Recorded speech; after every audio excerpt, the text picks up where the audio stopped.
खान जी कृष्ण भगवान के मधुर रूप का वर्णन करते हुए कहते हैं, क्या कहते हैं भाई, कि धूरी भरे अति शोभित श्यामजू तैसी बनी सिर सुंदर चोटी। रसखान जी कह रहे हैं कि धूरी भरे मतलब धूल से भरे हुए, धूल से सने हुए। धूल जानते हो ना आप लोग, धूल क्या होता है? धूल देखा है? कहाँ होता है धूल? मिट्टी में होता है ना भाई। जो मिट्टी में जो धूल होती है, छोटे छोटे जो बच्चे होते हैं वो क्या करते हैं? छोटे छोटे बच्चे क्या करते हैं? ज़मीन पे खेलते हैं ना भाई। मिट्टी में खेलने में बच्चों को क्या होता है? बड़ा मज़ा आता है ना। जब छोटे छोटे बच्चे रहते हैं तो उनको जब साफ जगह रखोगे तो दौड़े दौड़े दौड़े दौड़े भाग के जाएंगे और मिट्टी में लौटने लगते हैं ना। तो ऐसे ही रसखान कह रहे हैं कृष्ण भगवान के बालपन का वर्णन करते हुए, बचपन का, कि कृष्ण भगवान जो है मिट्टी में सने हुए हैं, मिट्टी में लपेटे हुए हैं, धूल उनके खूब लगा हुआ है ना। तो धूरी भरे अति शोभित श्याम जी, और धूल से सने हुए, धूल से लगे हुए, लिपटे हुए कृष्ण भगवान, श्याम जी मतलब कृष्ण भगवान बहुत ही सुंदर लग रहे हैं। कैसा लग रहे हैं? और जितना सुंदर वो धूल से सने हुए लग रहे हैं, उतना सुंदर उनके सिर पे तैसी बनी सिर सुंदर चोटी, उतना सुंदर उनके सर पे जो है माता कौशल्या जो है छोटे बच्चों का जैसे बाल कंघी उंगी करके, अब चूंकि कृष्ण भगवान के बाल बड़े बड़े थे तो उसको क्या करती हैं, उसको गूंथ करके उसके चोटी बना देती हैं, है ना। चोटी बना करके लपेट देती हैं और उसी सर पे बांधने का बाद जो है उसमें मोर का पंख लगा देती हैं। तो कृष्ण भगवान धूल से सने हुए और बहुत सुंदर लग रहे हैं, और उनके सर पे जो है उनकी चुटिया भी बहुत ही सुंदर लग रही है। अब क्या कह रहे हैं? खेलत खात फिरे अंगना। अब छोटे बच्चों को क्या मतलब रहता है भाई? खेलने और खाने से ही तो मतलब रहता है। तो कह रहे हैं कि खेलत खात फिरे अंगना। अब कृष्ण भगवान क्या है? धूल से सने हुए, सर पे सुंदर चुटिया बनाए हुए, आंगन में इधर उधर खेल रहे हैं और खा रहे हैं, है ना। खाते हुए खेल रहे हैं। खेलत खात फिरे अंगना, है ना। खेलते हुए खाते हुए अंगना भरे में सगरों घूम फिर रहे हैं। पग पैजनी बाजती पीरी कछोटी। पग माने पैरों में, पैजनिया पायल, बाजती माने बज रही है ना, कछोटी, है ना। खेलत खात फिरे अंगना, पग पैजनी बाजती पीरी कछोटी। और उनके पैरों में बहुत छोटी छोटी पैजनियाँ जो है मधुर आवाज़ निकाल रही है। जब कृष्ण भगवान धूल में सने हुए खेल रहे हैं और मिट्टी में उनके बालों पे चोटी बनी हुई है सर पे, और क्या है वो खाते हुए अपने अंगना में खेल रहे हैं, तो उनकी पायलिया जो है बज रही है, छुन छुन छुन छुन, है ना। अच्छा लग रहा है, कितना प्यारे लग रहे हैं। समझ में आया? वाह छवि को रसखान विलोकत वारत काम कला निजी कोटि, है ना। ऐसी भगवान कृष्ण की छवि, है ना, ऐसे भगवान कृष्ण को देख करके जिसपे करोड़ों करोड़ों काम देवता वार दिए जाएं, मतलब फीके पड़ जा रहे हैं। भगवान कृष्ण जो मिट्टी में सने हुए हैं, इतने सुंदर लग रहे हैं कि उनके आगे जो है करोड़ों करोड़ों कामदेव बेकार हैं, एकदम टिक नहीं पाते। करोड़ों कामदेवों को सुंदरता मिला दिया जाए तो भी भगवान कृष्ण के आगे सुंदर नहीं लगेंगे, उससे फीका लगेंगे।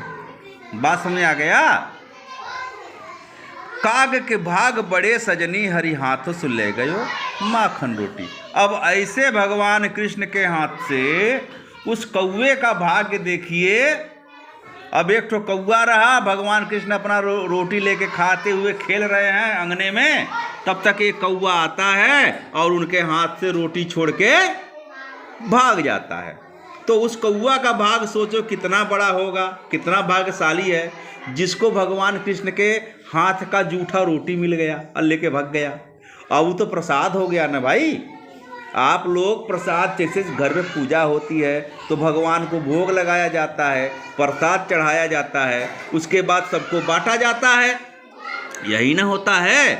तो जो भगवान को भोग लगने के बाद बचता है उसी को तो लोग प्रसाद कहते हैं। तो अब उस कौवे का भाग देखिए जो सीधे भगवान कृष्ण के हाथ से जो उनका जूठा रोटी है लेके भाग गया, तो वो तो महाप्रसाद हो गया ना। उस कौवा का भाग्य देखिए कि महाप्रसाद पा गया भगवान कृष्ण का, है ना। और अपने भाग्य पे इतरा रहा है, लो भगवान आज हमारा भाग जग गया, हमको कितना बढ़िया प्रसाद मिल गया, वो भी भगवान कन्हैया के हाथ का, है कि नहीं। तो काग के भाग बड़े सजनी, हरि हाथ सु ले गयो माखन रोटी। मतलब उस कौवे का भाग बड़ा मस्त है, बहुत मज़ेदार है। उस कौवा अपने भाग पे इतरा रहा है कि आज तो मेरा पूरा जीवन धन्य हो गया, आज मैं भगवान के जूठा रोटी लेकर के पा गया, अब मैं इसको किसी को नहीं देने वाला, है ना। तो काग के भाग बड़े सजनी, हरि हाथ से ले गयो माखन रोटी। और फिर कह रहे हैं रसकान भगवान, रसकान कह रहे हैं क्या, याल कुटी अरुका मरिया पर राजती हूँ पुर के तजिडारो। याल कुटी अरुका मरिया पे राजती हूँ पुर के तजिडारो। जो भगवान कृष्ण को उनके बप्पा नंद और मैया यशोदा ने दे दिया है क्या, लाठी, है ना। भगवान कृष्ण को नंद भगवान और नंद बाबा और यशोदा मैया ने क्या दे दिया, लाठी दे दिया। और क्या दे दिया, कंबल दे दिया। भगवान कृष्ण को नंद बाबा ने दे दिया, है लो बबुआ लट्ठा, है लो कमरा, है ना, कंबल, है ना। अभी लाठी और कंबल लो और जा लेके गैया चरावा। अब तो सब बड़ा हो गए कृष्ण भगवान, तो नंद बाबा यशोदा मैया उनको कहा देते हैं, हाई लट्ठा ले लो, हाई कमरा ले लो, कंबल ले लो और जा गैया चरावा जंगल जंगल। अब बड़ा हो गल बा, कुछ काम धाम करबे।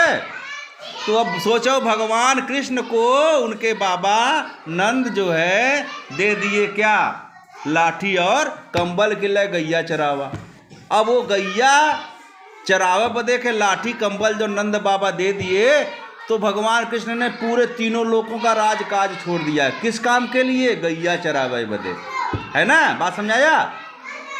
या लकुटी और कामरिया पर राज तिहुपुर के तजिडारो।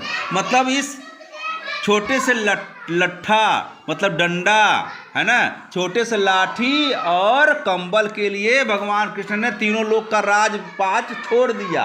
वो तो भगवान है, तीनों लोगों के स्वामी न है, तो उन्होंने तीनों लोगों का राजपाट छोड़ दिया। किस बात के लिए भाई, खाली एक लट्ठा और कंबल के लिए, जो कि किसने दिया है, नंद बाबा ने दिया है।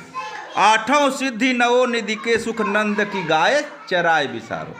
अब कह रहे हैं उस लाठी और डंडा, लाठी डंडा और कंबल बदे के भगवान कृष्ण ने क्या किया, तीनों लोगों का राजपाट छोड़ दिया, आठों सिद्धि छोड़ दी, नव निधि का सुख छोड़ दिया, और क्या कर रहे हैं, गैया चरा रहे हैं, है ना। देखो ये भगवान अपनी लीला कैसा कर रहे हैं कि वो जो तीनों लोगों के स्वामी हैं, नंद बाबा के आदेश पे तीनों लोगों का राजपाट छोड़ दिए, आठों सिद्धि नव निधि का सुख छोड़ दिए, और क्या चरा रहे हैं, क्या चरा रहे हैं भाई, किसके कहने पे, नंद बाबा के कहे पे। भैया घरे जब पैदा भैल बा तो पप्पा कहियन कि चला बचवा आई जा भई चरावा, तो चरैबा न का।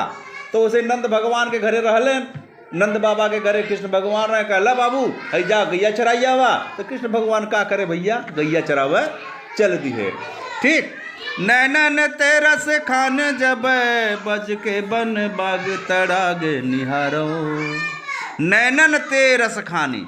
अब रसखान जो क्या करते हैं देख रहे हैं, ब्रज के वन और बाग। रसखान जी कह रहे हैं कि उस ब्रज के बाग को, तालाब को, फूलों को, मतलब वादियों को देख करके, है ना, भगवान कृष्ण काफ़ी प्रसन्न हैं, समझ रहे हो।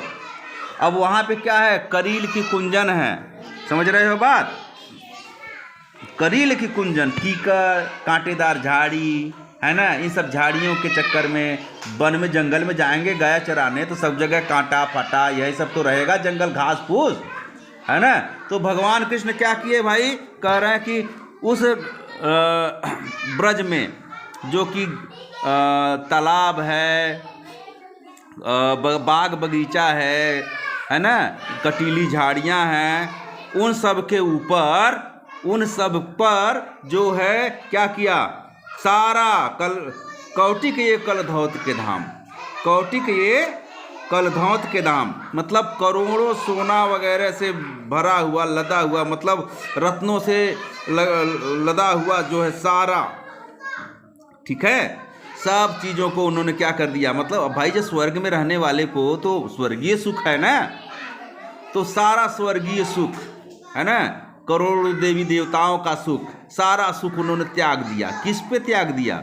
वही ब्रज के कुंजन के लिए, ब्रज के तालाब के लिए, ब्रज के कटीली झाड़ियों पे, ब्रज के नंद बाबा के कहने पे जो है गाय भैंस चराने में, वो मतलब सारा सुख जो है स्वर्गीय सुख छोड़ करके क्या कर रहे हैं, अपना वो गाय चरा रहे हैं। तो यही कह रहे हैं कि कौटिक ये कलधौत के धाम, करील की कुंजन ऊपर वार मतलब ये जो झुरमुटों पे, ये झाड़ियों पे, कुंजों पे, फूलों पे, बागों पे, तालाबों पे भगवान कृष्ण क्या कर दिए, सारा स्वर्ग का सुख छोड़ दिए और मौज मस्ती से ब्रज में रह रहे हैं और गैया चरा रहे हैं।